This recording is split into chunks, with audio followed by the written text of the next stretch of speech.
अरे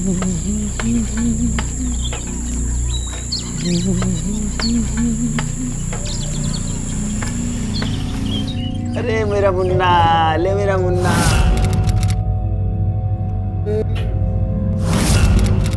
हमारा मुन्ना जो है इच्छे खेलेगा, इच्छे हैं। अरे यार ये फोन कहाँ रख दिया मैंने? रुकिए मैं देती हूँ। ये रहा।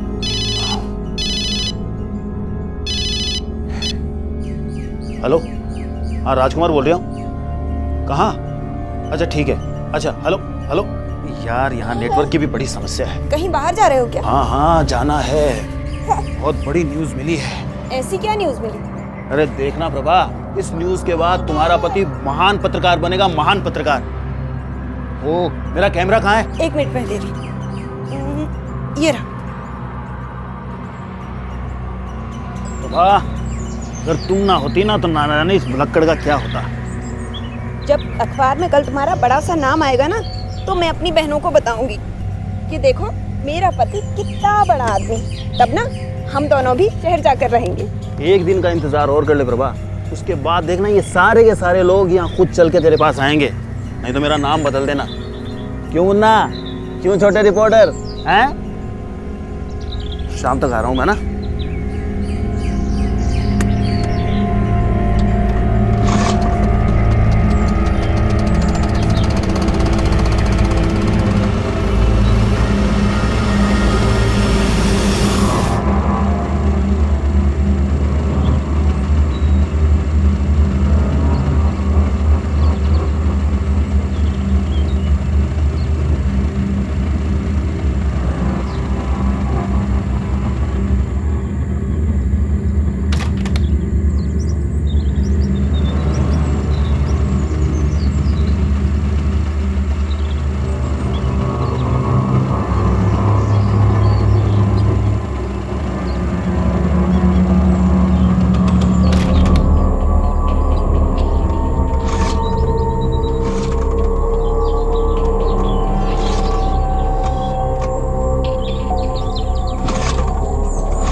हर समाज में रहने के लिए हमें इसके कुछ निश्चित नियमों और कानूनों का पालन करना होता है। उसी तरह से प्रकृति के भी कुछ नियम होते हैं जिसका पालन मनुष्यों के साथ साथ दूसरे जीवित प्राणी भी करते हैं। मध्य प्रदेश के समर्थ फॉरेस्ट रेंज से सटे एक छोटे से गांव आमदा में रहने वाला राजकुमार बिष्ट भी हमारे बीच का एक ऐसा इंसान था जो अपने पत्नी और बच्चों के साथ एक खुशहाल जीवन व्यतीत कर रहा था। हमें अपने आसपास अक्सर ऐसी घटनाएं सुनने को मिलती हैं जहां कोई व्यक्ति समाज और देश के बनाए हुए कानून को तोड़ने की गलती कर बैठता है, लेकिन जब कोई कुदरत के बनाए हुए नियमों को तोड़ने की कोशिश करता है तो उसके अंजाम सिर्फ संगीन ही नहीं बल्कि बेहद खौफनाक भी हो जाते हैं। तो क्या राजकुमार भी ऐसे ही कुदरत के किसी नियम को तोड़ने की गलती कर बैठा था, या फिर वो किसी ऐसी चीज का शिकार हो गया था जो कुदरत और इंसान दोनों के नियम और कानून से परे थी? साहब वो पत्रकार हैं, कल सुबह घर से निकले थे पर अब तक उनका कोई अता पता नहीं। आपको किसी रिश्तेदार या आस पड़ोस पे कोई शक? जी नहीं, रिश्तेदारों से तो कुछ खास हमारा लेना देना है नहीं, और आस पड़ोस के लोग अपने ही हैं। वो घर से कहाँ जाने के लिए निकले थे? ये तो नहीं बताया, पर कह रहे थे कोई बड़ी न्यूज़ है और उसके बाद उनका बहुत बड़ा नाम होने वाला है। वो कौन से अखबार के लिए काम करते थे? जीवन युग के समाचार नाम के अखबार के लिए काम करते हैं, पर कौशल भाई को भी उनके बारे में कुछ अता पता नहीं। मगर हम पता लगा लेंगे। फिलहाल आप जाइए, जैसे हमें कुछ पता चलेगा हम आपको बुलाएंगे।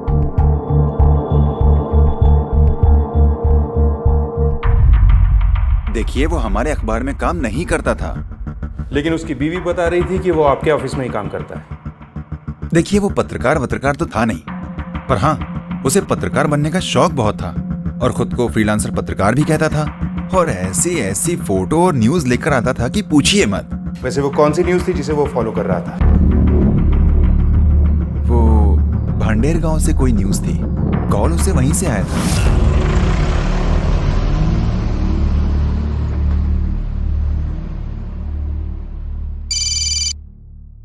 हाँ बोल। गुरुजी, राजकुमार बोल रहा हूँ। ऐसी खबर दे रहा हूँ गुरुजी, ऐसी धमाकेदार खबर दे रहा हूँ कि आप है ना मुझे अपने न्यूज़पेपर का सब एडिटर बना दोगे, कसम से। अरे अब बोल भी, नहीं तो हार्ट फेल हो जाएगा मेरा। गुरुजी, इस वक्त स्थिति ये है कि मैं यहाँ ना भांडेर से बोल रहा हूँ। क्या? हेलो हेलो गुरुजी। क्या है? हेलो हेलो गुरुजी। क्या? चलो यार, तुम तो करो ये।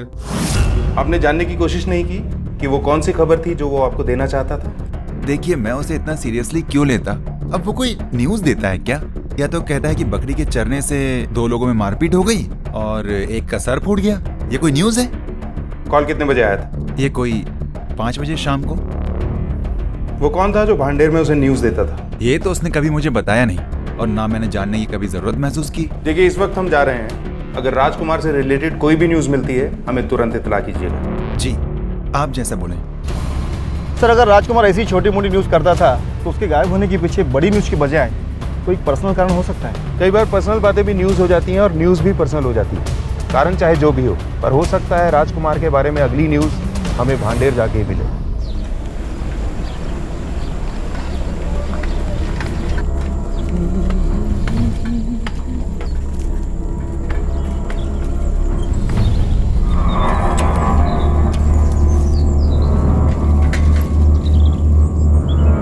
यार, ये तो अपने पत्रकार साहब की स्कूटर है। हाँ, ये तो उन्हीं की गाड़ी है।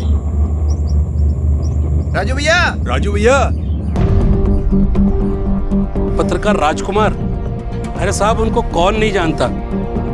इस गांव को फेमस करने के लिए उन्होंने बहुत प्रयत्न किया है। कैसा प्रयत्न? एक बार की बात है साहब, हुआ यूं कि यही सामने चौपाल पर बैठा था और वो कह रहा था। अरे ऐसा कैसे हो सकता है? क्यों नहीं हो सकता? अरे अगर भगवान चाहें तो सुई में से हाथी भी निकल सकता है। फिर ये क्या चीज़ है? वो कैसे? वो ऐसे, तुम्हें जो है अपना गांव का नाम अखबार में छपवाना है कि नहीं छपवाना? हाँ, छपवाना है ना। तो फिर सुन लो, तुमने भगवान से प्रार्थना की और तुम्हारे बैल को बछड़ा हो गया। जो कभी हुआ नहीं वो हो गया, समझे?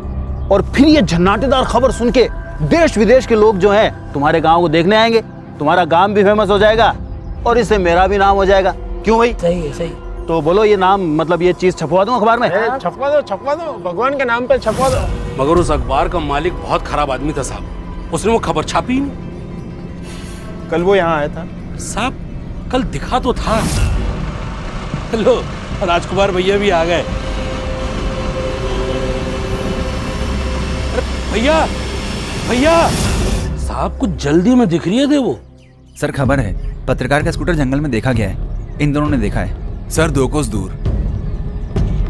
2 कोस मतलब यहाँ से करीब 7 किलोमीटर दूर। ब्रजेश सर। फॉरेस्ट डिपार्टमेंट को खबर करो। Okay sir.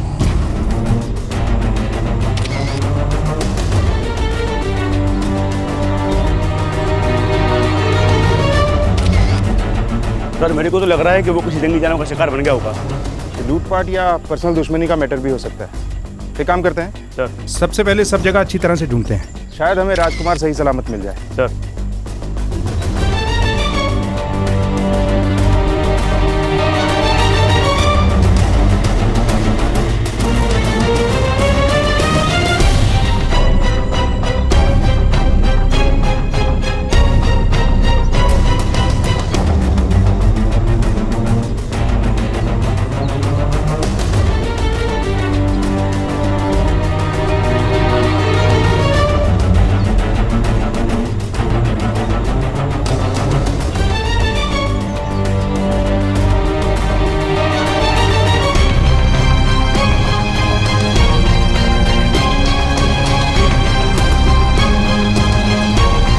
सिर्फ पर्स।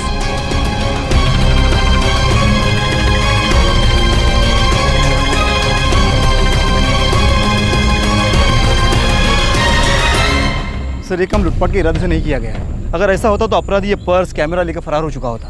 मुझे लगता है ये काम किसी बाघ या जंगली जानवर का है। देखिए इंस्पेक्टर, जंगल के सभी बाघ और तेंदुओं को रेडियो कॉलर लगाया गया है, लेकिन यहाँ ना तो कोई बाघ है और ना ही बाघ और तेंदुओं के पंजे के निशान, और ना ही कोई ब्लड मार्क मिला है, और हमारे रेडियो पर भी कोई बाघ और तेंदुआ ट्रेस नहीं हुआ है। इसलिए मुझे नहीं लगता कि ये उनका काम है। या फिर ऐसे भी हो सकता है कि उसे जंगली कुत्ते या भेड़िया उठा के ले गए हो, या फिर कोई ऐसा जंगली जानवर जिसको रेडियो कॉलर लगा ही ना हो। इंस्पेक्टर, जंगली कुत्ते और भेड़िया अपने शिकार को ज़्यादा दूर नहीं घसीटते, वहीं चीर फाड़ कर खा जाते हैं। और अगर ये मान भी लिया जाए कि उन्होंने ऐसा किया है तो लाश का कुछ हिस्सा तो मिलना चाहिए था ना। सॉरी टू से इंस्पेक्टर, हम जांच तो आगे करते रहेंगे, बट इस केस को आप दूसरे एंगल से भी देखना शुरू कीजिए, क्योंकि इस एरिया में ऐसे मिसिंग केसेस पहले भी होते रहे हैं और यही मान लिया गया कि जंगली जानवर उन्हें खा गए, लेकिन आज तक उनका कोई सबूत नहीं मिला है। ठीक है, राजकुमार की वाइफ को इन चीज़ों की शिनाख्त के लिए बुलाओ। Yes sir. इनमें से ज़्यादातर फोटो किसी काम के नहीं है और इस बात का पता नहीं चल पा रहा है कि वो इतनी दूर जंगल में गया क्यों था। लेकिन डेट से पता चल रहा है कि आखिरी फोटो 2 तारीख को खींची गई, करीब 3:30-4 बजे के लिए। राजकुमार की वाइफ आई है। भेज दो सर।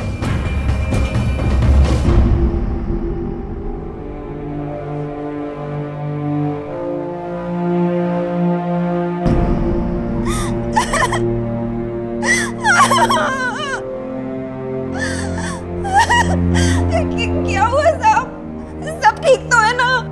देखिए, फिलहाल उनके इस सामान के अलावा हमें और कुछ नहीं मिला। इस सामान के अनुसार उनके गायब होने में किसी जंगली जानवर का काम नहीं है, ना कोई लूटपाट और ना ही किसी से कोई दुश्मनी की बात सामने आई। इसका मतलब साफ है कि वो कोई व्यक्तिगत कारण से गायब हुए हैं, शायद किसी घरेलू मामले से, जो आपने हमें नहीं बताया।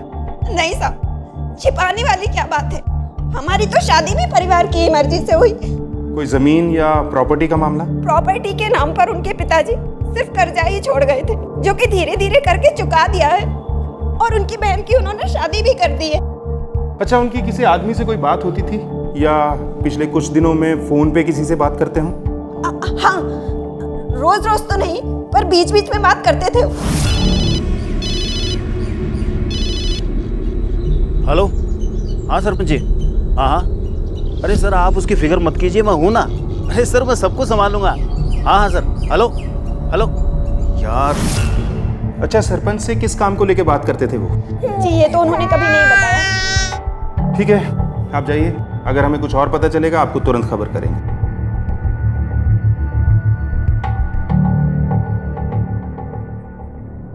राजकुमार के बारे में अगली खबर भांडेर का सरपंच देगा। अब भैया जैसे उसने हमें देखा तो बोला सरपंच जी गलती हो गई। हमने कहा अच्छा हुआ तूने टाइम से पहचान लिया, वरना लोग तुझे ना पहचान पाते। रे समता देवी, थोड़ा नमक लाके पानी में डाल दे ताकि पैर को थोड़ा आराम आ जाए। अब मेरी बीवी है, इतनी सेवा तो कर। आइए आइए। नमस्कार इंस्पेक्टर साहब। अरे बैठिए बैठिए, खड़े क्यों हैं? बैठिए। अरे आप भी बैठ जाओ ना, आप लोग क्यों खड़े हो? बैठो। माफ़ कीजिएगा इंस्पेक्टर साहब, खड़ा होकर आपका सम्मान नहीं कर पाया, पैर में मोच आ गई। आप तो जानते ही होंगे कि पत्रकार राजकुमार गायब थे और हमें पता चला है कि आपकी उससे बात होती रहती थी। जी हाँ, आपकी दोनों बातें सही हैं। मेरी राजकुमार से बात होती थी। क्यों? इंस्पेक्टर साहब, उसे गांव के बारे में जो भी जानकारी चाहिए होती थी वो पहले सबसे पहले मुझसे आके मिलता था। वो आखिरी बार आपके गांव में देखा गया था और यहीं से वो गायब भी हुआ। वो तो होना ही था। क्यों? क्योंकि इंस्पेक्टर साहब, उसका इस गांव के गुंडे मवाली की जगह के साथ उठना बैठना था। जगह की इस पत्रकार से क्या दुश्मनी थी जो उसे गायब करवाया? इंस्पेक्टर साहब, कहना तो नहीं चाहिए, पर वो ढाबे वाला हथियारा है। चुनाव लड़ने के लिए उसने अपने भाई को मरवा दिया था और हो सकता है उस पत्रकार को उसके खिलाफ सबूत मिल गए हों और उसी ने उसे गायब करवा दिया हो।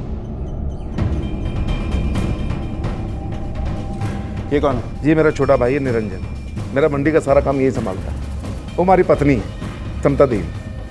ये जगह कहाँ मिलेगा? तो अपने ढाबे पे होगा जनाब, हमें क्या पता।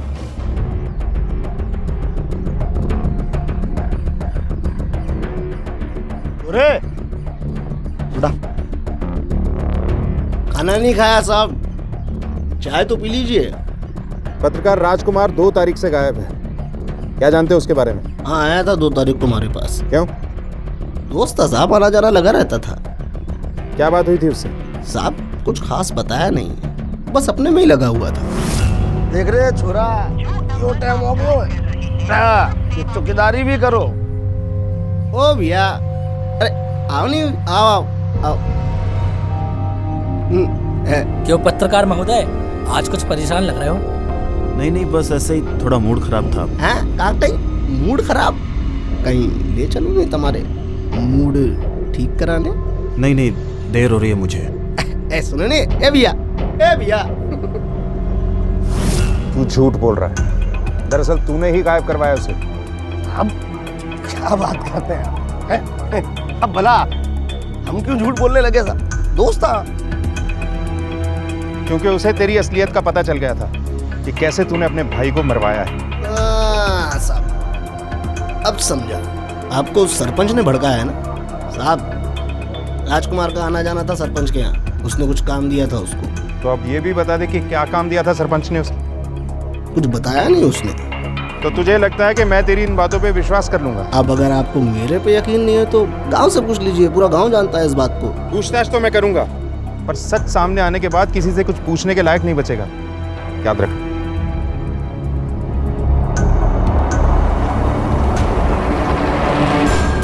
ये मामला जितना सीधा दिख रहा था उतना है नहीं। एक के बाद एक कई पर्दे हैं जिन्होंने सच को छुपा रखा है। एक काम करो, राजकुमार की फोन डिटेल्स निकालो और अपने खबरियों से पता करो कि उसकी असली दोस्ती किससे थी, सरपंच से या उस जगह से। सर पृथ्वी, राजकुमार की पर्सनल लाइफ में झांक कर देखो, हो सकता है असली न्यूज हमें वहीं से मिलने वाली हो। Yes sir. ये आपके पड़ोसी राजकुमार और प्रभा, इन दोनों के बीच में कभी झगड़ा होते हुए देखा या सुना हो आपने? हमने नहीं देखा सर, अभी 4 साल से रह रहा। राजकुमार की कमाई कम ज़्यादा होती थी, पर उसकी बीवी को उसकी कभी शिकायत नहीं थी। राजकुमार अच्छा इंसान है। किसी से झगड़ा वगैरह? नहीं, किसी से झगड़ा नहीं हुआ उसका। खबरें आज हमारी जिंदगी का एक अहम हिस्सा बन गई हैं। हर वो घटना जो नई हो और असाधारण हो, वो खबर कहलाती है। खबरों के पीछे भागते दौड़ते राजकुमार को अगर तलाश थी तो एक ऐसी खबर की जो उसे एक बड़ा मकाम दिला सके, लेकिन अब उसका इस तरह से गायब हो जाना एक पेचीदा रहस्य बन चुका था। पुलिस को राजकुमार के बारे में अब तक जो जानकारी मिली थी उसने इस केस को और उलझा दिया। अब तक ना तो उसकी किसी से कोई दुश्मनी सामने आई थी और ना ही ये किसी जानवर का काम लग रहा था। तो फिर ऐसा क्या हो गया था कि राजकुमार इस तरह से अचानक गायब हो गया? एक तरफ उसकी पत्नी प्रभा अपने छोटे से बच्चे के साथ उसका इंतजार कर रही थी। उसे पूरी उम्मीद थी कि उसका पति जल्द लौट कर आएगा, और वहीं दूसरी तरफ पुलिस को तलाश थी उस खबर की जो इस सारे रहस्य से पर्दा हटा दे। इसका मतलब राजकुमार की पर्सनल लाइफ में ऐसा कुछ भी नजर नहीं आया जिसका उसके गायब होने से कोई संबंध है। सर अब तक तो ऐसा ही लग रहा है। सर राजकुमार के कॉल डिटेल से पता चला कि पिछले 1 महीने से भांडेर गांव का सरपंच राजकुमार के लगातार संपर्क में था। जिस दिन राजकुमार गायब हुआ उसी दिन सुबह 10 बजे के करीब सरपंच की राजकुमार से फोन पर बातचीत हुई थी, जैसे कि उसके पति ने हमें बताया था। और इसके अलावा सर और भी कोई है जो अलग अलग जगह से राजकुमार को कांटेक्ट करता है। दोपहर को 1 बजे से लेकर 5 बजे तक भांडेर गांव में राजकुमार का फोन पाया गया। उसके बाद जंगल में जहां पर स्कूटर पाई गई वहां पर उसका फोन ट्रेस हुआ और उसके बाद फोन बंद। इसका मतलब राजकुमार और सरपंच के बीच में जरूर कुछ था। बुलाओ उसे। सर। जी सर, ये सच है कि मैंने उसे एक व्यक्तिगत काम दिया था। क्या था वो व्यक्तिगत काम? असल में वो मुझे मेरी बीवी पर शक था। मुझे लगा उसका किसी के साथ कोई चक्कर है, इसलिए मैंने राजकुमार को उसकी निगरानी के लिए लगाया था, लेकिन वो तो खुद ही गायब हो गया। फिर तो इस मामले में मुझे आपकी बीवी से भी बात करनी होगी। जैसे आपकी मर्जी। सरपंच जी को पहली बीवी से 15 साल तक कोई बच्चा नहीं था, इसीलिए उन्होंने उसे छोड़कर मुझसे शादी की। पर सरपंच जी को खुद पर ही विश्वास नहीं था, इसलिए घर में कोई भी नात रिश्तेदार आता वो उस पर शक करते, और शायद इसीलिए पत्रकार को भी मेरे पीछे लगा कर रखा हुआ था, जासूसी करने के लिए। मतलब आप पत्रकार के बारे में जानती थी? महीना भर बाद ही मुझे पता चल गया था। उसके बाद उससे आपकी कोई झड़प हुई? नहीं, बल्कि मैं तो ये चाहती थी कि पत्रकार को सब सच पता चल जाए, ताकि सरपंच जी मुझ पर शक करना छोड़ दें और मैं चैन से जीऊं। इसके अलावा मुझे कुछ नहीं पता। साहब, ढाबे के बाद एक भिखारी को कुछ मिला है। इनका बयान और साइन करवाओ। चलो सर, ये देखिए। तू यहाँ कैसे आया? खाना खोजने आया।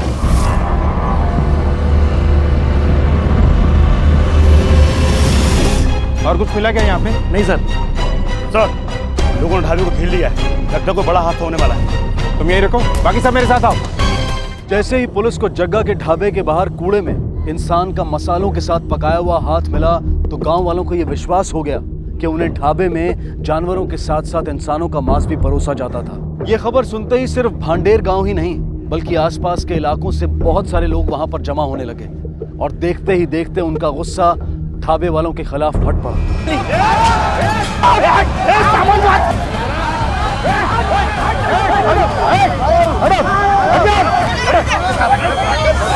साहब मैं कसम खा के बोल रही हूँ, मैंने कुछ नहीं किया सर। देखो, हमें सख्ती करने पे मजबूर मत करो, हमारे काम में बाधा मत बनो। राजेश सर, ढाबे को सील करो और फॉरेंसिक वालों को फोन करो। सर, इस आदमी को ले चलो। Hello, forensic department. तेरे ढाबे के खाने में और बाजू के कूड़े में इंसान का मांस मिला है और तुझे ही नहीं पता वो कहां से आया। अरे तू कुछ संपट ही नहीं पड़ रही हो साहब। मैं जानू यो सब वो सरपंच को क्यों उधर हो साहब। झूठ मत बोल। पत्रकार को तेरे इसी राज का पता चल गया था कि तू ढाबे में इंसानों का मांस परोसता था, इसीलिए तूने उसे मार डाला और जानवरों की तरह काट कर लोगों को परोस दिया। अब झूठ है ये वो सब। ढाबे का किचन एकदम खुले में पड़ा है। अगर ऐसा कर रहा होता तो तब का लोगों को पता नहीं चल गया होता। पता तो चल ही गया है, और अगर साबित भी हो गया ना तो मार मार के ऐसा पकाऊंगा कि तेरी हड्डियां भी साबुत नहीं बचेंगी।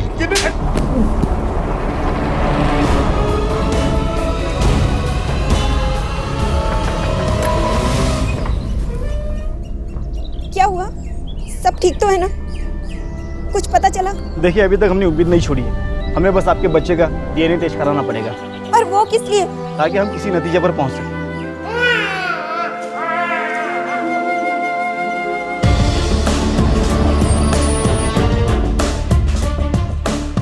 सर, पत्रकार के केस में ढाबे में मिले लाश के टुकड़ों की फॉरेंसिक रिपोर्ट आ गई है। इससे दो बातें सामने आई है।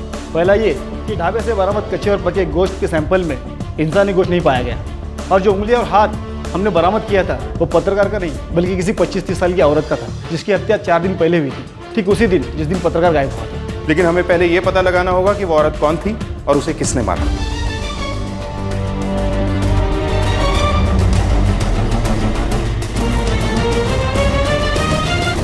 नहीं साहब, इस उम्र की लड़की तो इस गांव से कोई गायब नहीं हुई। सर, इस गांव की तो नहीं, लेकिन उस सरपंच साहब के पास एक लड़की बिंदिया जिससे वो दूसरे गांव से लेकर आए थे, वो नहीं दिख रही है। कब से नहीं दिख रही? साहब, वो आप उस दिन जो पत्रकार को पूछने आए थे ना, बस उसी दिन से नहीं दिख रही है। सर, सरपंच के अनुसार पत्रकार उसी के लिए काम कर रहा था, तो फिर वो उसी ही क्यों गायब करवाएगा? शायद इसी काम के लिए सरपंच के यहाँ पत्रकार का आना जाना बढ़ गया था, और पत्रकार का संबंध सरपंच की बीवी या फिर उस बिंदिया से हो गया होगा जो सरपंच को नागवार गुजरा, और उसने दोनों को ठिकाने लगा दिया और बड़ी चालाकी से इस ढाबे वाले को भी फंसा दिया। या फिर ऐसी भी हो सकता है कि सरपंच की बीवी समता के बारे में पत्रकार और बिंदिया को कुछ पता चल गया हो, इसलिए सरपंच की बीवी ने दोनों को ठिकाने लगा दिया, क्योंकि दोनों भी एक ही दिन गायब हुए। एक काम करो, पहले सरपंच को उठाते हैं, ये बोलेगा कुछ नहीं, हमें ही उगलवाना होगा। सर मैं कसम खा के कह रही हूँ, मैंने बिंदिया के साथ कुछ नहीं किया। जब वो काम छोड़कर चली गई, वापस नहीं आई, तो उसका पता क्यों नहीं किया? सर बात दरअसल ऐसी है सर, मुझे इस घर में अब और काम नहीं करना। क्यों? किसी चीज की कमी है इस घर में?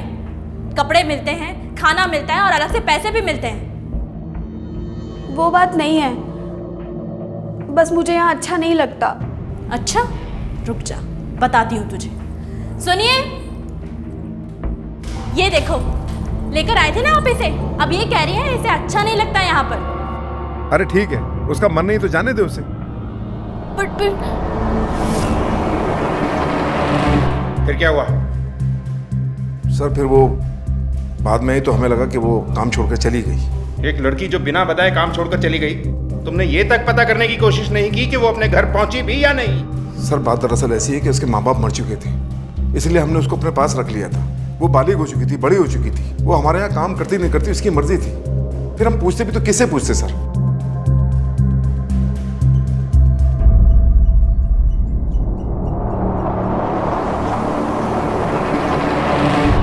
सर जाने क्यों दिया उसे? 2-4 डंडे देते तो सब उगल देता। डंडे भी लगाएंगे और ये उगलेगा भी, मगर थोड़े सबूत जुटाने होंगे। सर ऐसा भी हो सकता है ना कि वो पत्रकार का विद्या के साथ कुछ संबंध रहा हो और अपनी बीवी को छोड़कर भागना चाहता हो, इसलिए उसने ये सब डामा रचा और उसके बाद खुद बिंदिया को मारकर वो भाग गया हो। अगर बिंदिया के साथ कोई संबंध था भी तो भी उसके पास बिंदिया को इस तरह मारकर ढाबे वाले को फंसाने का कोई कारण नहीं था। फिर भी उसे शक के दायरे से बाहर नहीं रख सकते। हो सकता है काम के बहाने पत्रकार का सरपंच के घर में आना जाना बढ़ गया हो और उसका संबंध सरपंच की बीवी या उस बिंदिया से हो गया होगा। सरपंच ने दोनों को ठिकाने लगा दिया और उस ढाबे वाले को फंसा भी दिया। सर ये भी हो सकता है कि सरपंच की बीवी समता देवी के बारे में पत्रकार और बिंदिया को कुछ पता चल गया हो, इसलिए उसकी बीवी ने दोनों को ठिकाने लगा दिया, क्योंकि दोनों एक ही साथ गायब हुए थे। संभव तो ये भी था कि हमें इस केस को दूसरी तरीके से शुरू करना चाहिए था। याद है वो फॉरेस्ट ऑफिसर क्या कह रहा था? इस एरिया में ऐसे मिसिंग केसेस पहले भी होते रहे हैं, लेकिन आज तक उनका कोई सबूत नहीं मिला। हो सकता है पत्रकार के साथ साथ बिंदिया का गायब होना इन्हीं अनसुलझे मामलों की एक कड़ी है जिनमें लाश तक भी नहीं मिली। तुम तो यहाँ कई साल से हो, पिछले कुछ सालों में यहाँ से कितने लोग गायब हुए हों? हाँ सर, वो सर वैसे ही पूरा का पूरा ट्राइबल एरिया है सर। यहाँ तो गुम हुए लोगों की रिपोर्ट भी नहीं होती है सर। लोग सोचते हैं कि उन्हें कोई जंगली जानवर खा गए होंगे। सर बिंदिया की लाश का टुकड़ा बरामद हुआ तो उसे गायब लोगों में कैसे जोड़ा जा सकता है? क्योंकि बिंदिया की लाश अभी गायब है और बिंदिया का हाथ वहाँ मिलना हो सकता है हमें भटकाने की कोशिश हो। सर बिंदिया तो इसी गांव की है और उसकी लाश का टुकड़ा भी हमें यही मिला। इसका मतलब हत्यारे का इस गांव से कहीं ना कहीं संबंध जरूर है। ऐसा करो, आसपास के इलाके के पिछले 2 साल में गायब हुए लोगों की केसेस की फाइल इकट्ठा करो जिनका भांडेर गांव से जरा भी संबंध हो। Yes sir.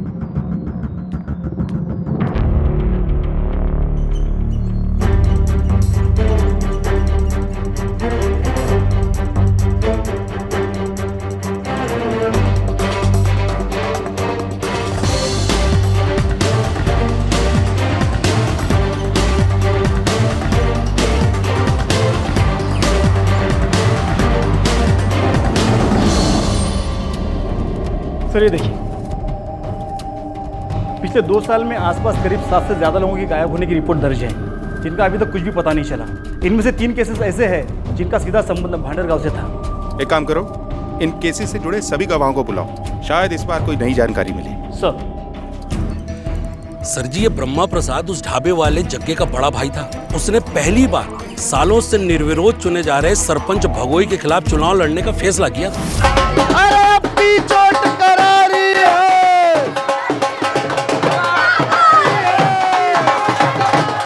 अरे अपनी चोट करारी है, अपनी चोट करारी है। ब्रह्मा भैया, ब्रह्मा भैया। बंद कर।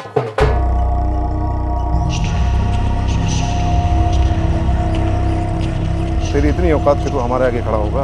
औकात तो तुम्हारी चुनाव के बाद पता चल जाएगी सरपंच कि कितनी बची रह गई है और कितनी अच्छी। ले जा। क्या बोल दिया रे? भैया के सामने तेरी बोलने की इतनी हिम्मत? हाँ? भैया के सामने तू आंखें मिलाएगा? छोड़ो, छोड़ो इसको। छोड़। इसका तरीका दूसरा है, यहाँ नहीं। अरे अपनी चोट करारी है। उसके बाद ब्रह्मा प्रसाद नदी में नहाने गया तो वापस ही नहीं आया। साहब चंदन नाम था उसका, टैक्सी चलाता था, जग्गा का दोस्त भी था वो। एक बार मंडी में सरपंच के साथ उसकी कहासुनी हो गई।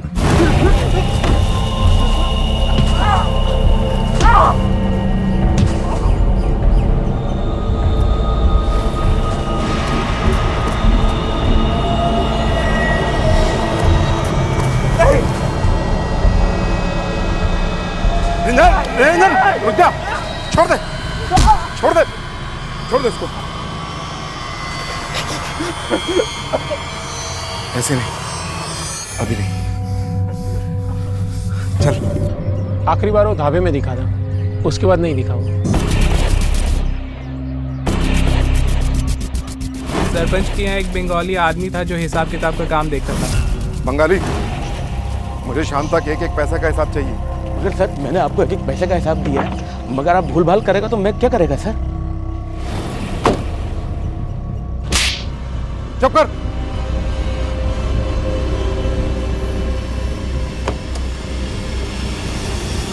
ठीक है जाओ।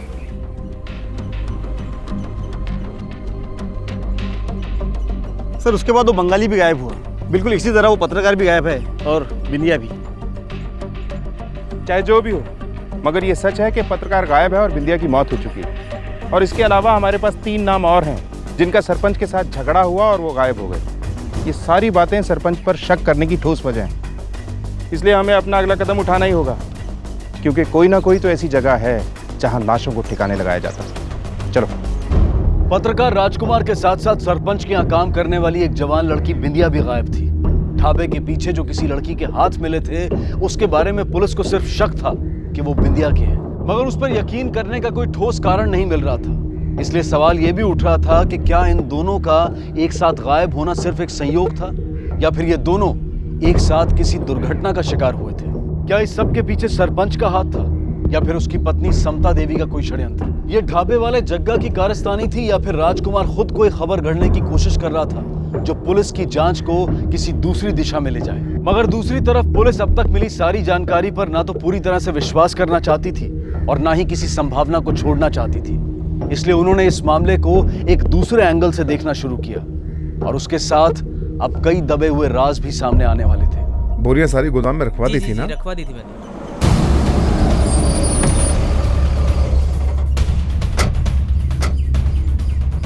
सरपंच हम इस गांव के, ऐसे कैसे मुंह उठा के घुसाओगे किसी के यहाँ भी? हमारे यहाँ भी बहन बेटियां रहती हैं। हमें हमारा काम मत सिखाओ, इसीलिए महिला पुलिसकर्मी भी साथ में लाए, और हमारे पास परमिशन है कोर्ट का। अंदर चलो, अगर कोई रोके तो उसे भी अरेस्ट कर लो।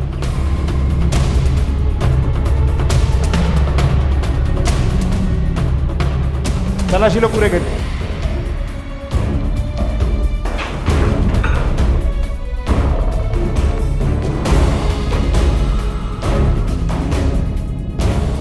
देखो वहां,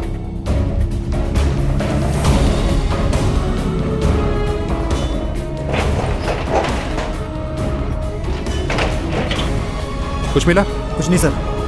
चलो पीछे देखते हैं। तुम वहां देखो, तुम यहां।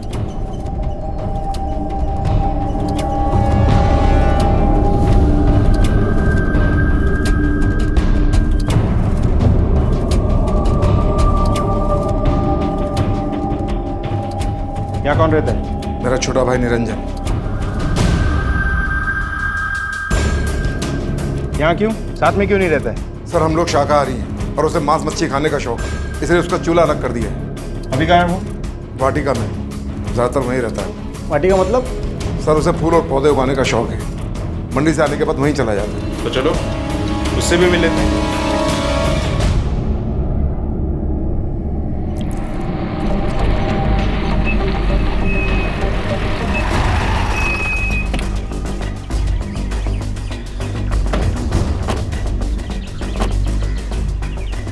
सारी जगह की तलाशी लो। सर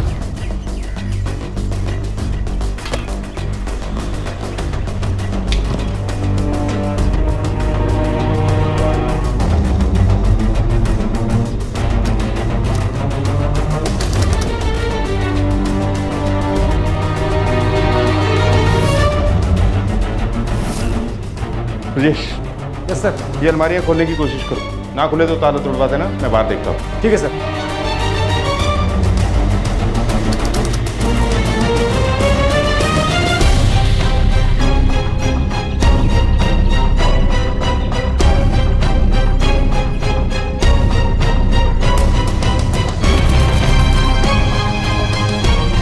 ब्रजेश। Yes sir. ये तो वही पौधा है जिसकी फोटो पत्रकार के कैमरे में थी, और अंदर वो शेर की फोटो। बिल्कुल सर।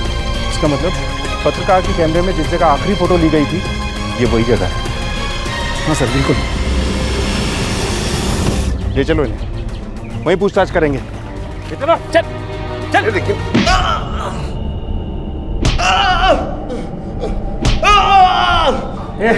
छोटे से इसके पाँव पकड़ पकड़,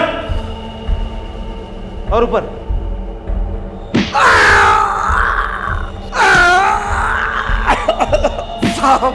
साहब मैं कसम खा के कहता हूँ, साहब मैंने कुछ नहीं किया। अच्छा, अभी थोड़ी देर में सब याद आ जाएगा। ब्रजेश लगा रहे।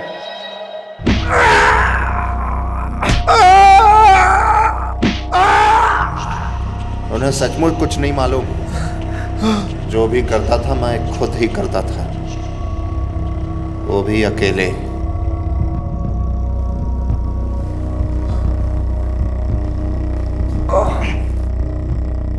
अब ये भी बता दे कि क्या करता था? खा जाता था। क्या बोला? क्या करता था? मार कर खा जाता था।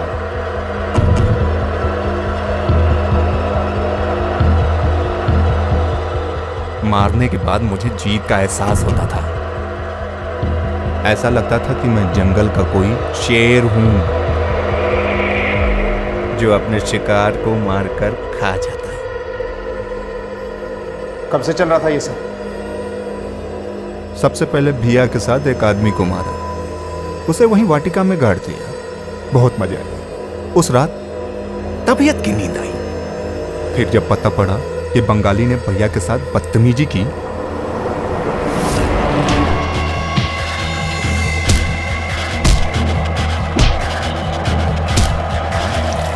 उसका भेजा निकालकर खा गया ताकि उसे पता पड़े कि हमसे बढ़कर नहीं है वो। उसके बाद किसको मारा? ढाबे वाले के भाई ब्रह्मा को। उसे तो वहीं नदी में ही दाब दिया। साला हमारी भैया के सामने आंखें मिलाने की हिम्मत कर रहा था। अपनी औकात भूलकर हमारे सामने खड़ा हो रिया था। सोचा मर गया, मगर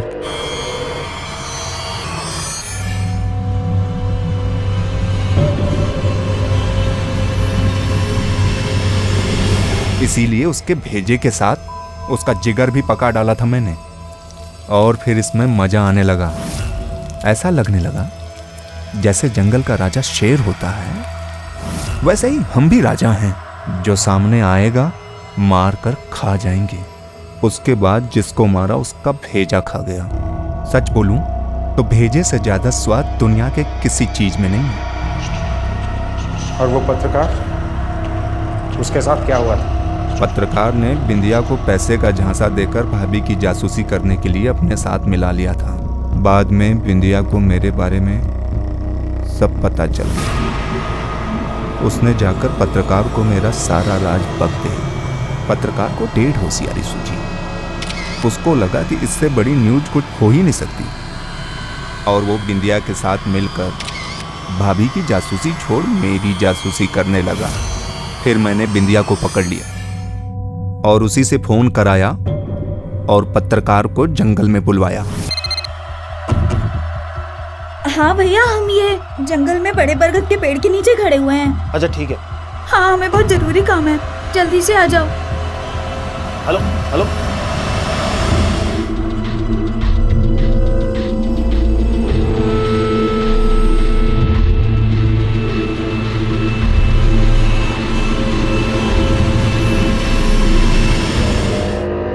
फिर दोनों की लाश को बोरों में डालकर वाटिका ले आया और अब की बार दोनों के भेजों को एक साथ पकाया।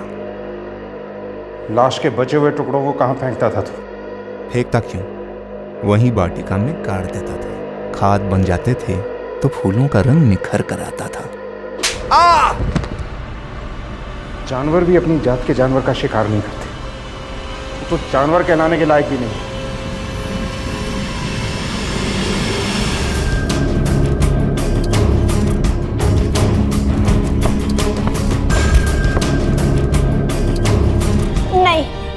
नहीं, ऐसा नहीं हो सकता। ऐसा नहीं हो सकता कि कोई आदमी मेरे पति को मार के खा गया हो। ऐसा नहीं हो सकता। ऐसा नहीं हो सकता।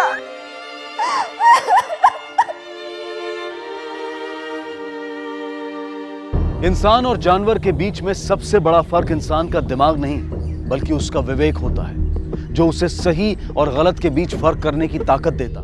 शेर अथवा दूसरे मांसाहारी जंगली जानवर तो प्रकृति के नियमों के अनुसार ही दूसरी प्रजाति के जानवरों का शिकार करके अपना पेट भरते हैं और यही उनके जिंदा रहने की शर्त भी होती है। लेकिन जब कभी इंसान अपना विवेक खोकर अपनी सोच और दिमाग से एक जानवर बन जाता है तो वो जंगली जानवर से भी कई गुना ज्यादा खतरनाक हो जाता है, क्योंकि वो हम सबके बीच रहता है और उसे पहचान पाना बेहद मुश्किल होता है। लेकिन यह भी सच है कि अगर निरंजन के परिवार और उसके गांव वालों ने उसके हाव भाव और व्यवहार पर जरा सा भी ध्यान दिया होता तो शायद उसका ये सच बहुत पहले ही बाहर आ गया होता। निरंजन एक ऐसी मानसिक बीमारी का शिकार था जो उसकी भूख से नहीं बल्कि उसके अपने अहंकार से पैदा हुई विकृति का परिणाम थी। और यही कारण था कि पकड़े जाने के बाद भी ना तो उसे अपनी गलती का एहसास था और ना ही अपने कर्मों पर पछतावा। आगे की जांच से पता चला कि निरंजन ने 1 नहीं 2 नहीं बल्कि तकरीबन 12 लोगों की हत्या की थी और उन्हें खा गया था। उन पर चले मुकदमे में निरंजन के भाई सरपंच भदोई पर सिर्फ 1 हत्या का आरोप सिद्ध हुआ। निरंजन को मानसिक रोगियों के हॉस्पिटल भेजा गया है जहां आज भी उसका इलाज चल रहा है। वहीं दूसरी तरफ पत्रकार राजकुमार की पत्नी प्रभा पुलिस के बार-बार समझाने पर भी आज तक ये मानने को तैयार नहीं है कि उसके पति को कोई दूसरा इंसान मारकर खा गया। उसे आज भी विश्वास है कि उसका पति एक दिन जरूर लौटेगा। अब वो भोपाल के आसपास कोई छोटा मोटा काम करके अपने बच्चे को पाल पोस रही है। उसकी इच्छा है कि उसका बेटा एक दिन अपने पिता की तरह बड़ा पत्रकार बने। हम उम्मीद करते हैं कि उसकी इच्छा जरूर पूरी होगी।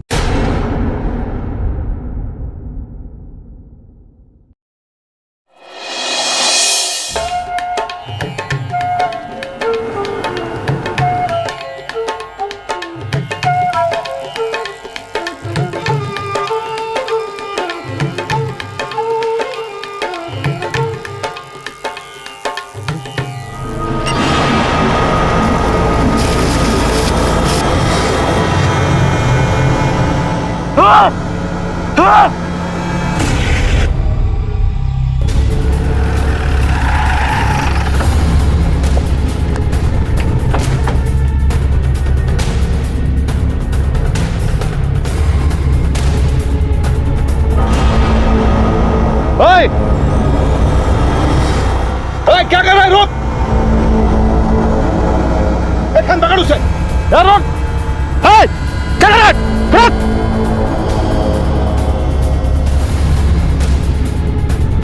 रोक! रोक! रोक!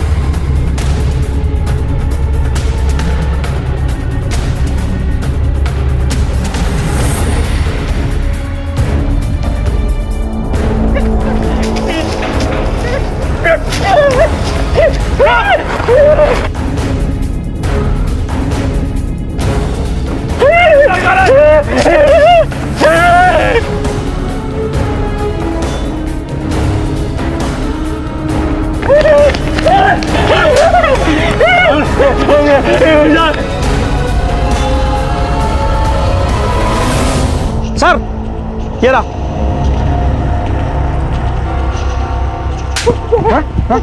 बोल, क्या कर रहा था वहाँ पे? क्या कर रहा था? मैं कुछ नहीं किया। बोल, मैं कुछ नहीं किया साहब। क्या कर रहा था? साहब, इसे जाने दीजिए। ये हल्दिया बेचारा पागल है। ये क्या बोलेगा? पागल है इसका मतलब लोगों को मार के खाएगा क्या? नहीं साहब, ये किसी को मार नहीं सकता और इस गांव में बहुत दिन से रहता है। कोई भी कुछ खाने को दे देता है तो ठीक है, नहीं तो कुछ भी जीव जंतु, मरा हुआ जानवर क्यों ना हो, कुछ भी खा के रह लेता साहब। लेकिन ये किसी को मार नहीं सकता। तुम्हारे यहाँ पे रोज हाजिरी लगाने की बात आई क्या? नहीं साहब, वो पड़ोस के गांव में जगराता था ना 7 दिन का, तो वहीं पे इसे खाना पीना मिल जाता था और अभी हफ्ते भर बाद तो ये दिखाई दिया है। जाओ चले के जाओ।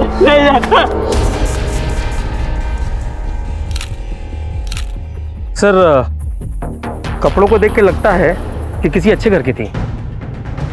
सोने की चूड़ियाँ, मंगलसूत्र सब सही सलामत है। खाने काम करो, लाश को पोस्टमार्टम के लिए भेज दो।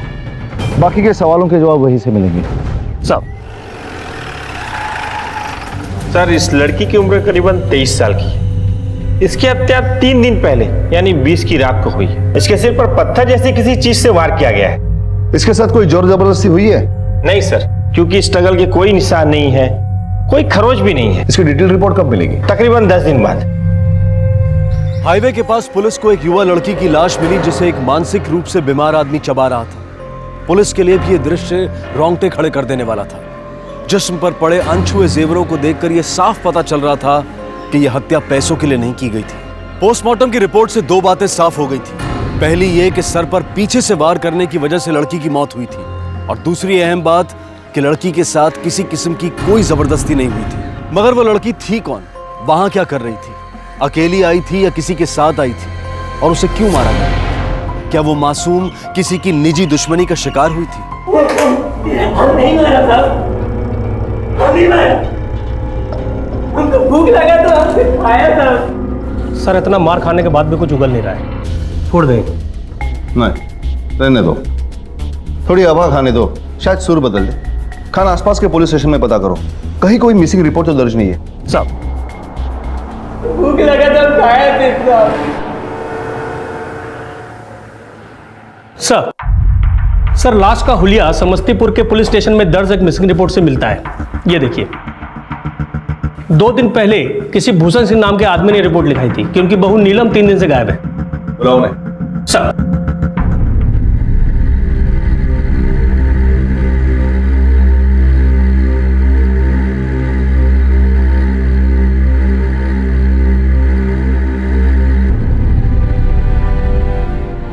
नीलम, नीलम। सर मैं अपनी नीलम को ले जा सकता हूँ? नहीं, पोस्टमार्टम की फाइनल रिपोर्ट आने के बाद ही आप नीलम को ले जा सकते हैं।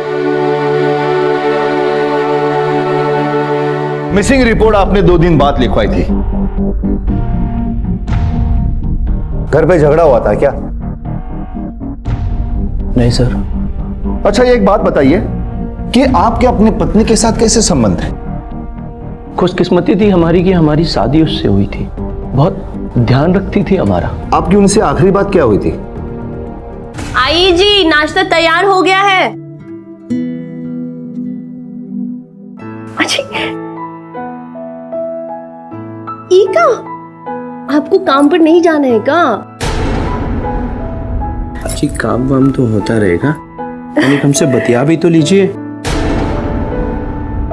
छोड़िए ना, हम आपके लिए आपका मनपसंद नाश्ता बनाए हैं, लिट्टी चोखा। तुमने खाया? नहीं नहीं, हम सोचे कि आपके बाद ही हम खाएंगे। आओ बैठो, साथ में खाते हैं। नहीं। आओ बैठो, साथ खा लेते।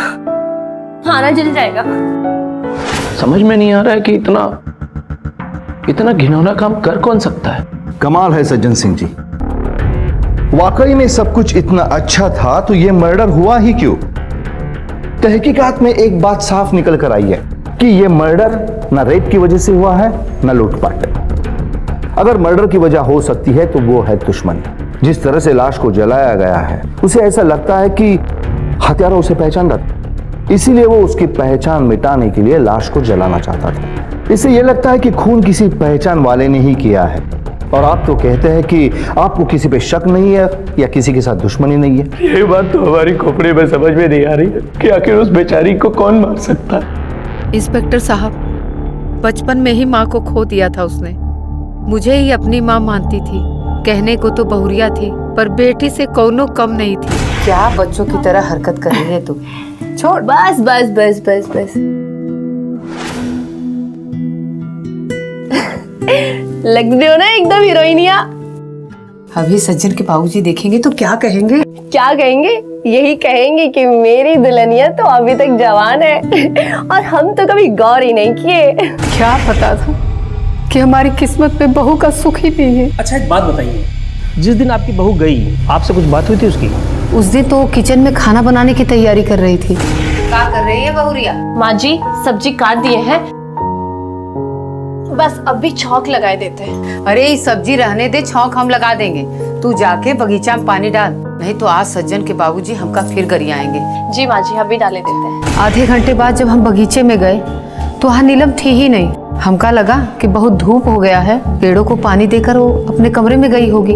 अजीब बात है, आप दोनों के बीच में इतना अच्छा रिलेशन था, फिर भी आपकी बहू बिना बताए घर से चली गई। कुछ समझ में नहीं आ रहा है।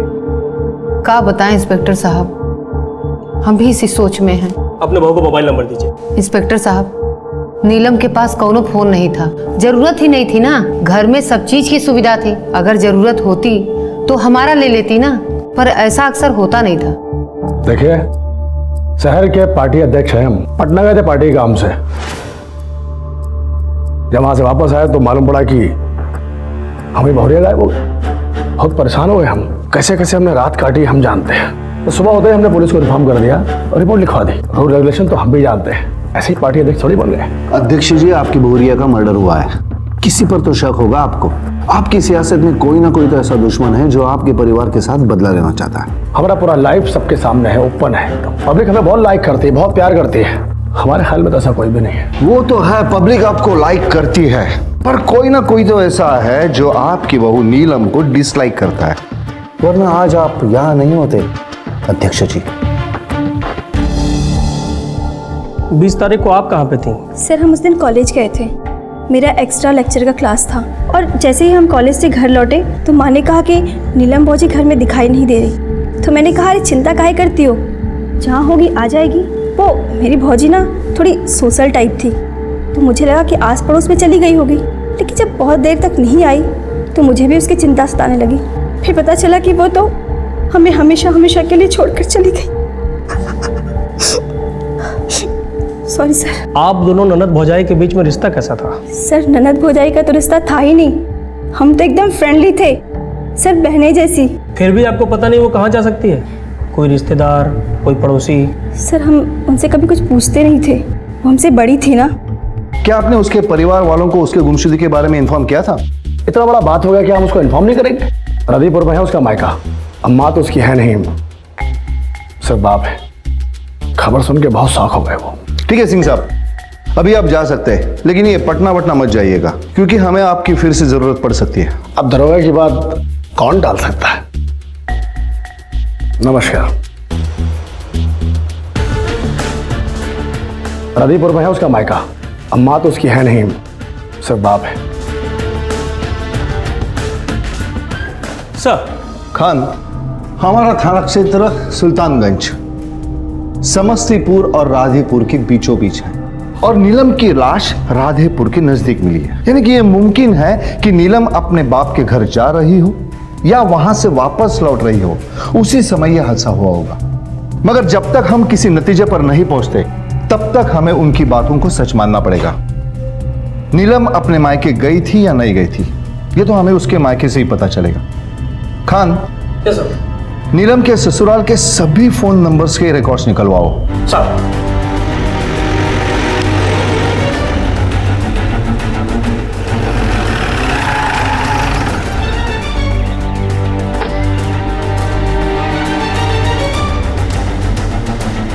बासितलाल, ताज्जुब की बात है, तुम्हारे जैसे गरीब परिवार का रिश्ता इतना बड़ा परिवार में? काली माता की कृपा हो गई साहब, वरना एक माली की बेटी को इतना बड़ा घर कैसे मिल सकता है साहब? आप ही बताइए साहब। बेटिया, काली माता तुम्हारी झोली हमेशा खुशियों से भरे। आज अगर तुम्हारी माँ होती ना तो बहुत खुश होती। ए फुलवा, आज अगर तुम भी होती ना तो इतना बड़ा घर में शादी नहीं होती हमारी नीलू की। बहन जी, हमारी बेटी का ख्याल रखना। अभी तक हमारी एक बेटी थी, अब हमारी 2 हो गई हैं।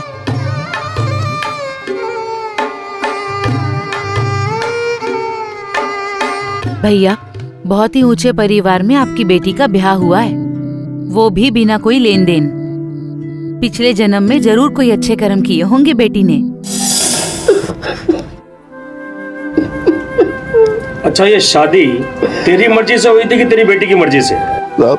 लड़का लड़की एक दूसरे को जानना तो बहुत दूर की बात है सर, एक दूसरे को देखा तक नहीं था। हमने जहाँ बोला वहाँ हमारी बेटी ने शादी कर ली साहब। लाखों में एक थी हमारी बेटी साहब।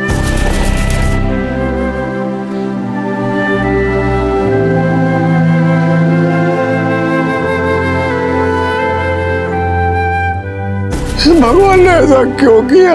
अरे हमारी जान ले ली होती, उसकी जान क्यों ली? कोई नहीं जानता था कि दरअसल उस रात को क्या हुआ था। नीलम के ससुराल वाले उसकी तारीफें करते नहीं थकते थे। उसका पिता भी मानता था कि नीलम के ससुराल वाले देवता थे। एक अच्छी बेटी, अच्छी बहू, मिलनसार, किसी से कोई बैर नहीं, लेकिन फिर भी उसे मार दिया गया। सर के पीछे के घाव के अलावा जिस्म पर कोई खरोच तक नहीं थी। क्या वजह हो सकती थी उसे मारने की? किसे फायदा हुआ होगा उसकी मौत से? हर बीते दिन के साथ रहस्य गहराता जा रहा था। तमाम कोशिशों के बावजूद भी पुलिस की समझ में कुछ नहीं आ रहा था। क्या तहकीकात के दौरान पुलिस ने किसी अहम सबूत को नजरअंदाज कर दिया था? क्या कुछ ऐसा था जो नाक के नीचे होने के बावजूद भी दिखाई नहीं दे रहा था?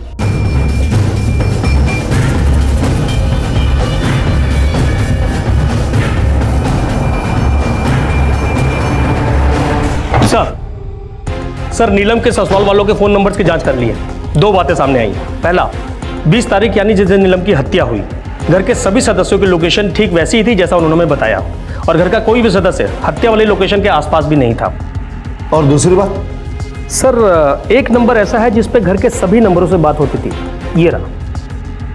जिस दिन नीलम गायब हुई थी उस दिन इस नंबर पे आखिरी बार कॉल गया था। उसके बाद इस पे अभी तक कॉल नहीं हुआ है सर। और सर, एक खास बात कि इस नंबर पे जितने भी कॉल्स हुए हैं सब आउटगोइंग थे, इनकमिंग एक भी नहीं था। ये नंबर तो इस डूबते केस के लिए तिनका साबित हो सकता है। इस नंबर का नीलम की हत्या के साथ कोई ना कोई संबंध तो जरूर है। हो सकता है कि नीलम के ससुराल का कोई आदमी इसमें शामिल हो और वो किसी प्रोफेशनल हत्यारे के टच में हो। वैसे ये नंबर है कहां का? राधेपुर का है सर। लगाओ तो देखिए किसका है। सर, कई बार फोन लगाया लेकिन उठाता नहीं है।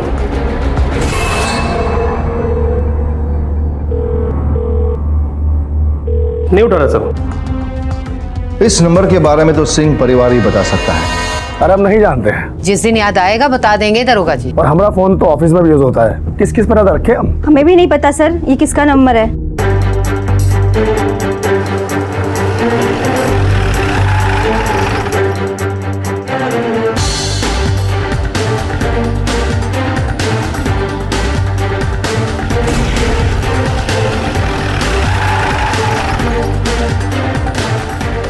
शिवा, तेरा नाम है? समस्तीपुर के भूषण सिंह को जानते हो? क्या रिश्ता तुम्हारा उससे? पहले था साहब, अभी कोई रिश्ता नहीं है। तो फिर वो लोग तुमको फोन क्यों करते हैं? तुम खास हो उनके? ना तो हम उनके खास हैं और ना ही वो सब हमको फोन करते हैं। सिर्फ नीलम हमको फोन करती है। चलो ले चलो इसे दर, चलो उसको उठा लो। अरे साहब, अंदर डाल उसको। अरे साहब, सच सच बता वरना बहुत पिटाएगा। बोल। साहब, हम सच कह रहे हैं, हम बहुत प्यार करते थे उससे। काहे का प्यार बे? शादी के बाद वो खुश थी अपने ससुराल में, काहे ब्लैकमेल करता था उसे?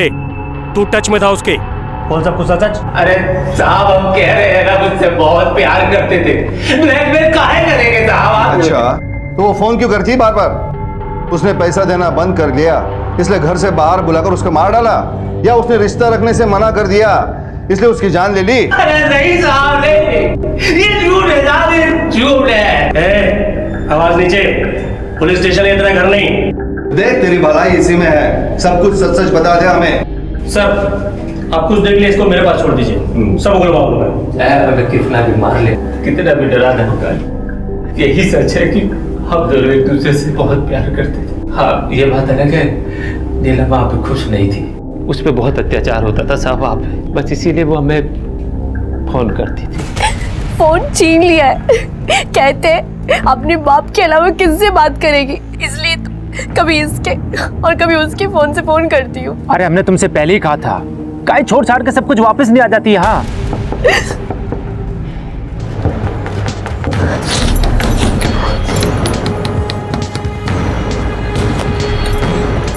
बहरी हो गई क्या? किससे बात कर रही थी? क्या कर रही थी तू? अपने यार से बात कर रही थी ना? ये फोन कहाँ छुपा के रखा है? क्या हो गया?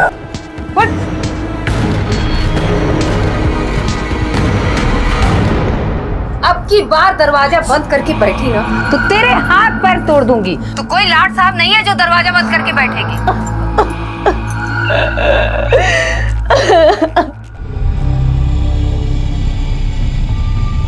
ये सब जानने के बाद हम जिद कर कर उससे मिलने गए।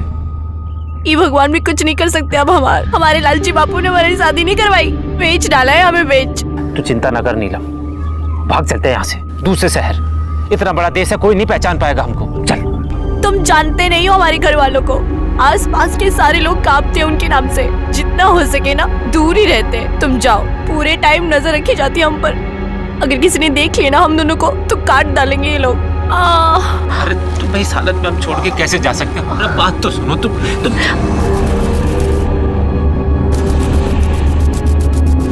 अच्छा, तो मंदिर के नाम से ये सब हो रहा है भौजी? भैया और बाबूजी को पता चल गया ना तो सीधा देव दर्शन करा देंगे वो। अरे बहन कुछ नहीं, वो तो हम इधर से गुजर रहे थे तो ये हमारे गांव की है ना, तो हम थोड़ा सा पता लेने के लिए इधर रुक गए। वो थोड़ा तबीयत ठीक नहीं लग रहा था। अब पूछ लिया ना हालचाल, दोबारा इधर दिखाई पड़ गए ना तो अच्छा नहीं होगा। चल भौजी। उस दिन मंदिर के बहाने नीलम से हमारी आखिरी मुलाकात थी। उस दिन वो बहुत कमजोर लग रही थी।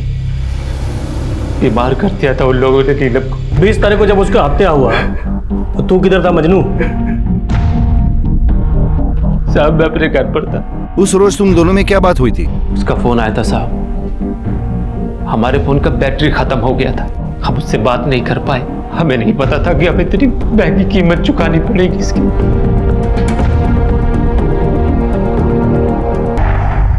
सर, ये शिवा या नीलम के ससुराल वालों में से कोई एक झूठ बोल रहा है।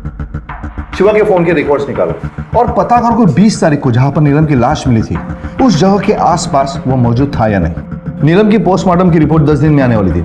पता करो उसका क्या हुआ है। सर। और हाँ, ये निम्मी को बुला लो, पता तो चले कि वो शिवा की मुलाकात वाली बात उसने छुपा के क्यों रखी। हम अपने बाबूजी को बहुत अच्छी तरीके से जानते हैं सर। हमारे घर का कुत्ता भी पड़ोस के घर जाकर रोटी खा ले तो उसे भी गोली मार दी जाती है, इसीलिए हमने ये बात सबसे छिपा ली थी। वैसे भौजी हमारी जाति की नहीं थी, इसीलिए उन्हें ये नहीं मालूम था कि ऊंची जाति के लोग जीते कैसे हैं। तभी तो अड़ोस पड़ोस में रहने वाले सारे लोगों से बतिया लिया करती थी। ठीक है, अभी अब जा सकती है। अगर आपको और कुछ पता चले तो हमें जरूर इन्फॉर्म कर देना, भूलना मत। जी थैंक यू सर। खान, एक बात समझ में नहीं आ रही है, ये बेमेल शादी हुई कैसे? दोनों परिवार की हैसियत में जमीन आसमान का अंतर है, जाति अलग है, लव मैरिज भी नहीं था, यहां तक कि लड़का और लड़की एक दूसरे को जानते तक नहीं थे। बिल्कुल ठीक सर, दाल में जरूर कुछ काला है। सर, ये सज्जन भूषण सिंह का इकलौता बेटा है, हाथ पांव भी उसके सही सलामत है और कमाता भी अच्छा है। परिवार की हैसियत भी थी और दबदबा भी।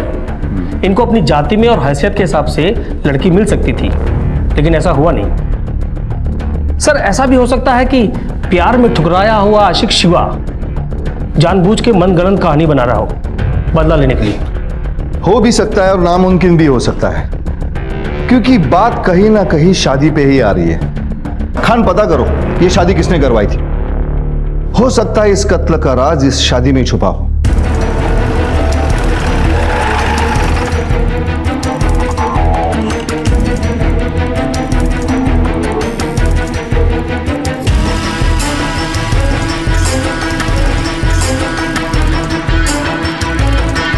पंडित मयंक शर्मा।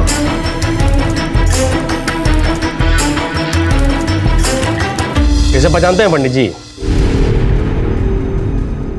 हाँ दरोगा जी, ये लड़की के ब्याह तो हम ही कराए थे। इसके बाप के पास तो चवन्नी नहीं थी, कैसे जमी जोड़ी? वो कहा ना दरोगा जी कि सिंह साहब के पत्नी के बनाए सांचे में ये लड़की एकदम फिट बैठती थी। सांचा? कैसा सांचा? जी दरोगा जी, सिंह साहब की पत्नी जो चाहती थी वो सुन के तो हम भी चौंक गए थे। लड़की तो ठीक है पंडित जी, पर लड़की के कुंडली से ज्यादा जरूरी है दोनों का ब्लड ग्रुप मैच होना। Blood group? एक बार ब्लड ग्रुप मैच हो गया ना तो हमें ना जाति पाति की परवाह है और ना ही दहेज की और ना ही हैसियत की। समझ गए ना पंडित जी? वो कहा ना दरोगा जी, नीलम देखने में भी अच्छी थी और उसका ब्लड ग्रुप भी मैच कर गया था, इसीलिए 15 दिन के अंदर ही ब्याह हो गया। मतलब अब समस्तीपुर में भी ब्लड ग्रुप मैच करके शादी होने लगा है। बड़े लोग हैं, उनके चोचले भी अलग हैं। वैसे दरोगा जी 7 लड़कियों का ब्लड ग्रुप टेस्ट हुआ था, तब जाके ये नीलम फाइनल हुई थी। शिवा नीलम से प्यार करता था, ये बात उसने खुद पुलिस को बताई थी, लेकिन नीलम पर ससुराल में अत्याचार होता था, ये नई बात पुलिस को पता चली थी।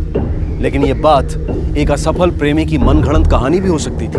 पुलिस को जो बात सबसे ज्यादा विचलित कर रही थी वो थी लड़कियों का ब्लड टेस्ट। बड़े बड़े शहरों में आज भी ब्लड टेस्ट करवाकर शादी करवाने का चलन शुरू नहीं हुआ है, तो फिर समस्तीपुर जैसी छोटी जगह में ऐसा होना निश्चित रूप से हैरानी की बात थी। पुलिस को शक होना लाजमी था, लेकिन वो अब भी अंधेरे में थे, कोई लीड्स भी नहीं मिल रही थी, और हत्या के दिन नीलम के ससुराल वाले कहां पर थे इसकी जानकारी भी उन्होंने एकदम सही दी थी। मगर जो दिखाई दे रहा था क्या वही सही था, या फिर ऊपरी सतह के नीचे कुछ छिपा हुआ था? अरे का मजाक करते हैं इंस्पेक्टर साहब, का आप नहीं जानते? अरे आजकल तो डॉक्टर भी कहते हैं कि कुंडली से ज्यादा जरूरी है खून का मैच करना। हमें तो जात पात की कोनो चिंता है नहीं, और आप तो जानते हैं सज्जन के बाबू इस शहर के अध्यक्ष हैं और वही ना सबको राह दिखाएंगे जात पात दहेज से मुक्ति की। और फिर हमें एक सुंदर सुशील बहू चाहिए थी, वो तो नीलम में था ही, चाहे तो इससे पूछ लीजिए। पानी लीजिएगा? No thanks. ठीक है, हमें जब भी आपकी जरूरत पड़ेगी हम लोग आपको तकलीफ देंगे। निम्मी का कहना है कि उसकी भाभी बहुत सोशल टाइप की थी। कोई तो ऐसा होगा कि जिसके साथ वो अपने मन की बात करती होगी। खान तुम इस तरफ जाओ, मैं इस तरफ पता करता हूँ। सर,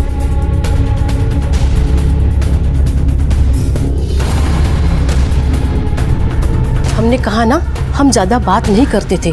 देखिए आपको किसी ने हमारे साथ देख लिया ना तो गजब हो जाएगा। हम जावत है।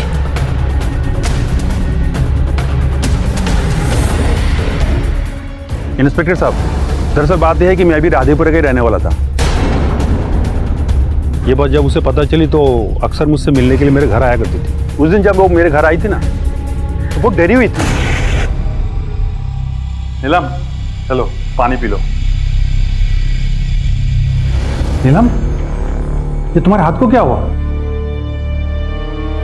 कुछ नहीं, वो खाना बनाते बनाते तेल गिर गया था। और उसका हाथ तेल से नहीं जला था, देख के लग रहा था किसी ने उस पर गर्म लोहे के रॉड से दागा है।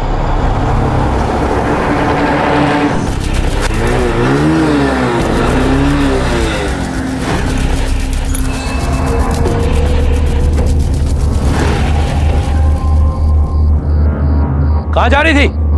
भाई साहब एक मिनट देखिए, मेरी बात सुनिए। दरअसल क्या है कि इनका हाथ जल गया था और आप लोग घर पर कोई थे नहीं।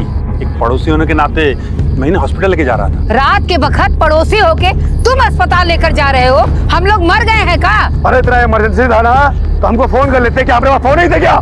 देखिए आप लोगों को कुछ गलतफहमी हो रही है। ज्यादा भाईचारा दिखाने की जरूरत नहीं है। बहुत दिनों से इस मोहल्ले में कुछ हुआ नहीं है, लगता है इसलिए सब लोग अपनी औकात भूल गए। अगर दोबारा हमारी लुगाई के आसपास दिखाई दिए यहीं गाड़ देंगे, भूल जाएंगे कि तुम हमारे पड़ोसी हो। निकल! अरे भगाओ से यहाँ से। चल तू अंदर। दिखाई देना उसके तो फटफट आग लगा देना।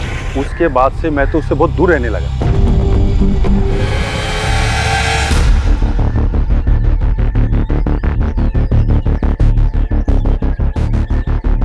हाँ कभी कभी बात तो होती थी, मगर किसी परेशानी में है ऐसा उसने कभी बताया नहीं। हाँ साहब, बहुत अच्छी औरत थी और सब हर मंगलवार और शनिवार को आया करती थी। कोई खास बात जो आपने देखी हो? नहीं साहब, हम तो भगवान की सेवा में ही लगे रहते हैं, समय ही कहाँ मिलता है। अभागन थी, इतनी सी उम्र में चली गई, मगर भूषण सिंह के खानदान के लिए वो जादू की छड़ी थी। जादू की छड़ी? और नहीं तो कहा साहब, भूषण सिंह का बेटा तो बचपन से ही बीमार रहता था और जब से उसकी शादी हुई और वो बाहर से घूम कर आया, उसकी किस्मत ही बदल गई। एकदम बला चंगा हो गया, जैसे उसे कुछ हुआ ही ना हो। ऐसा कौन सा बीमारी था उसे? पता नहीं साहब, सूखता जा रहा था।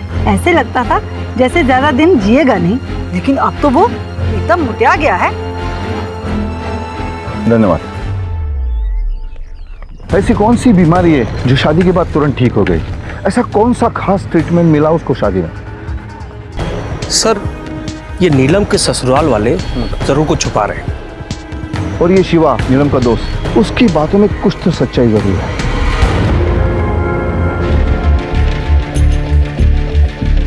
सर, शिवा के फोन की डिटेल्स आ गई है, ये रिफाइल। नीलम की हत्या जिस दिन जिस जगह हुई थी, शिवा उसके आसपास भी मौजूद नहीं था।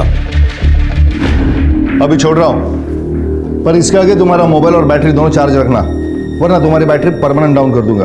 और हाँ, ये ज्यूरिडिक्शनरी छोड़ के कहीं नहीं जाना, समझा?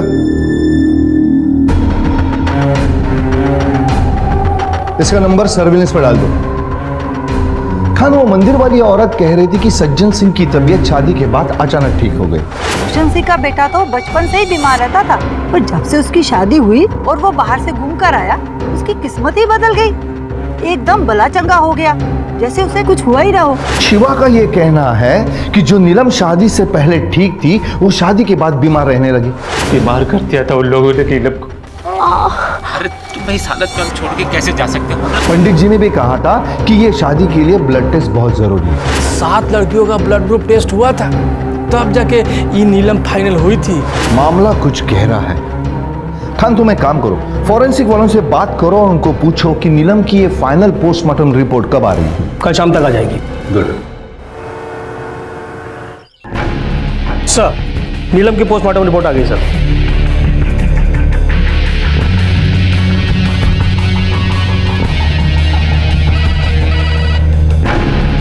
हेलो डॉक्टर, मैं इंस्पेक्टर जोशी बोल रहा हूँ। हाँ जी बोलिए। नीलम की पोस्टमार्टम रिपोर्ट अभी देखी मैंने।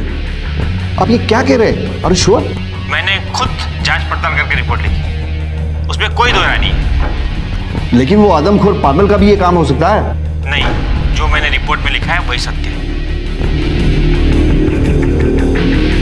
शिवा को फोन लगाओ। जी सर। नीलम को कोई बीमारी थी क्या? नहीं सर, नीलम बिल्कुल ठीक थी, उसको कोई दिक्कत नहीं था। सर वो तो बहुत हंसती खेलती लड़की थी। ऐसा काहे पूछ रहे हैं सर? कोई दिक्कत, कोनो प्रॉब्लम? नहीं, कुछ ऐसी कोई बीमारी नहीं थी सर। सज्जन सिंह के फोन रिकॉर्ड्स दोबारा चेक करो। सर।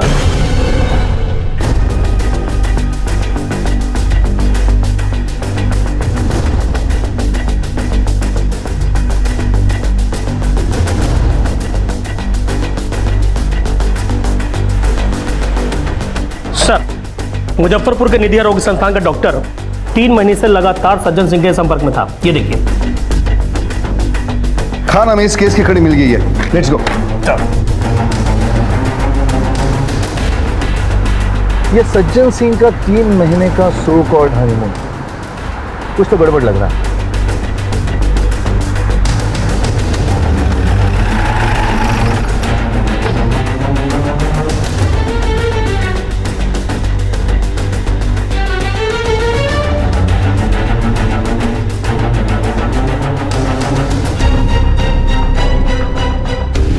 इंस्पेक्टर साहब, ये सब नीलम की मर्जी से हुआ है। और देखिए, हमारे पास सब कागज है, रूल रेगुलेशन हम भी जानते हैं, कोई जबरदस्ती नहीं हुआ है। ये देखिए, दूध का दूध और पानी का पानी साफ नजर आ रहा है।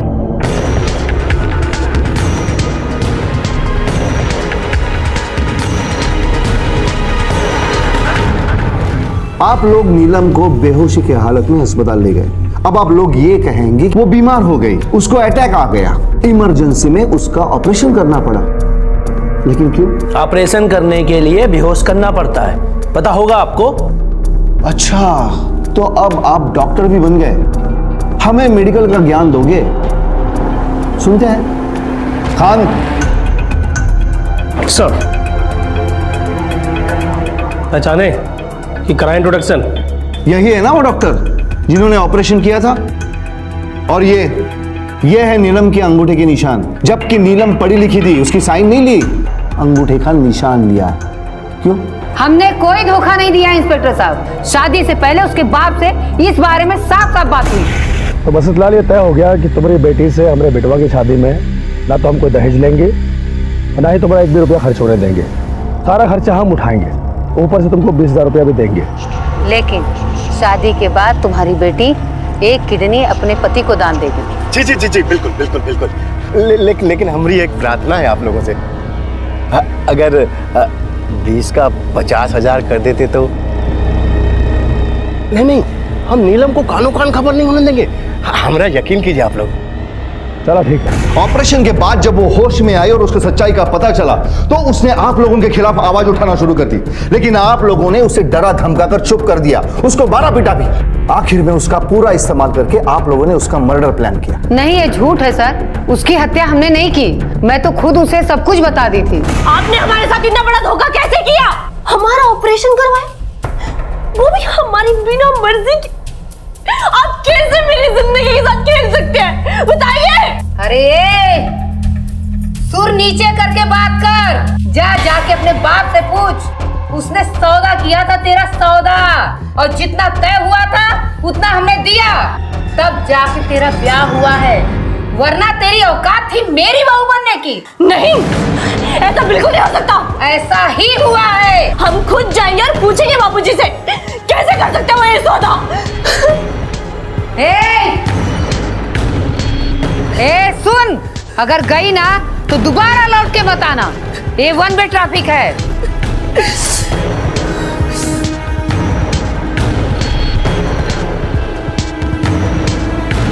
हमने कुछ नहीं किया है। आप लोगों ने बेहोशी के हालत में उसे बिना बताए ये कांड किया हुआ है। ये साफ साफ अपराध है। कांस्टेबल, इन्हें हिरासत में ले लो और इनके खिलाफ एफआईआर दर्ज करो।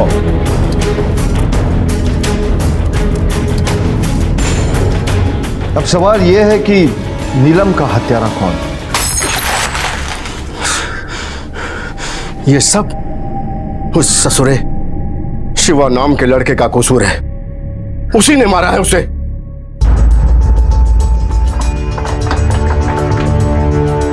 बासितलाल, लेकिन तुम्हारी बेटी ससुराल ये कह के आई थी कि वो तुमसे सवाल पूछने जा रही। सच बताओ, वरना याददाश्त ताजा करने के बहुत तरीके आते हैं हमें। अब ये बताओ कि वो कब आई थी, क्या हुआ था?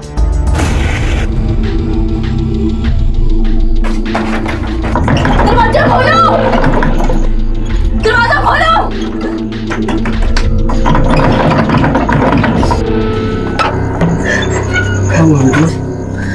कितने में बेचा है तुमने हमको? हाँ?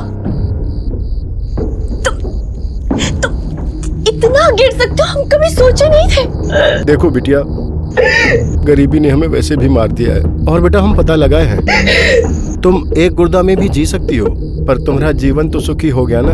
वो लोग हमसे दहेज नहीं लिए हैं, दहेज के बदले में गुर्दा लिए हैं। शांत हो जा बिटिया। देखो, अपनी किस्मत पे लात मत मारो। देखो, हम गरीबों को कुछ न कुछ तो बलिदान करना ही पड़ता है ना। तू इंसान नहीं है, शैतान है, शैतान। हाँ। और अगर हम गलत नहीं है ना, तो शैतान से भी बदतर है। माफ कर दो हमका, और खुशी खुशी अपने ससुराल जाओ। अरे बिटुआ, राज करोगी राज। हट जा, जा रहे हम पुलिस के पास। तुम्हें तुम्हारे किए का दंड जरूर मिलेगा।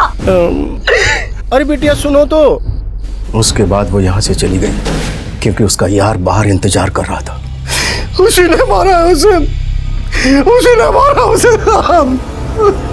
मगर तुम्हारा पहला स्टेटमेंट जो तुमने पुलिस को दिया है कि वो यहाँ आई नहीं, और तुम्हारी दूसरी बड़ी गलती यह है कि तुमने पुलिस थाने में झूठी रिपोर्ट लिखवाई कि वो यहाँ आई नहीं और गायब है। अब ये दोनों बातें तुम्हें अंदर करके डंडे से सच उगलवाने के लिए काफी है। सर तलाशी में ये मिला है, इसमें खून के निशान भी है। अब क्या कहोगे तुम?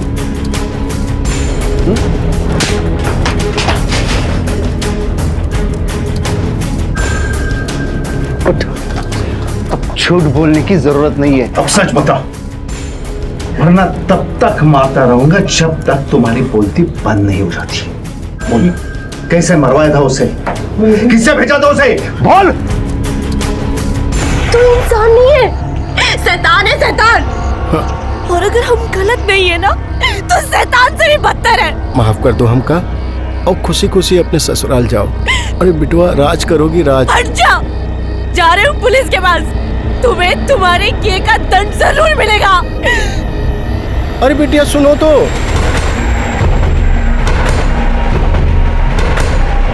मेरी बात तो सुनो बिटिया।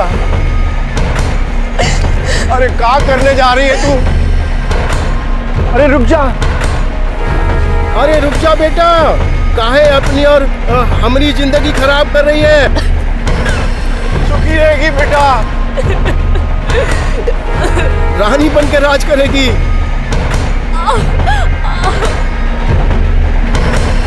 हमारा कहना नहीं मानेगी। अरे रुक जा।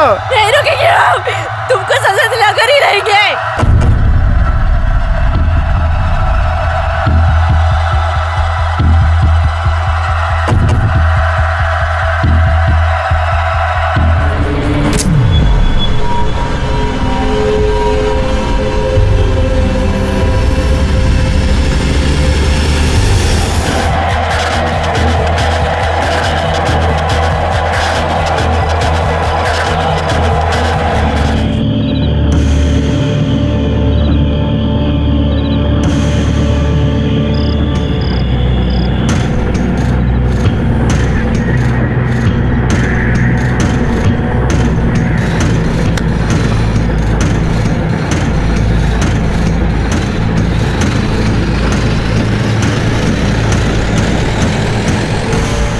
सच कहा था तेरी बेटी ने। तू बाप नहीं है, दलाल है, दलाल। तुम जैसे सारे लोग उस आदमखोर जानवर की तरह हो जो इंसान के शरीर के हिस्से खा रहे हो।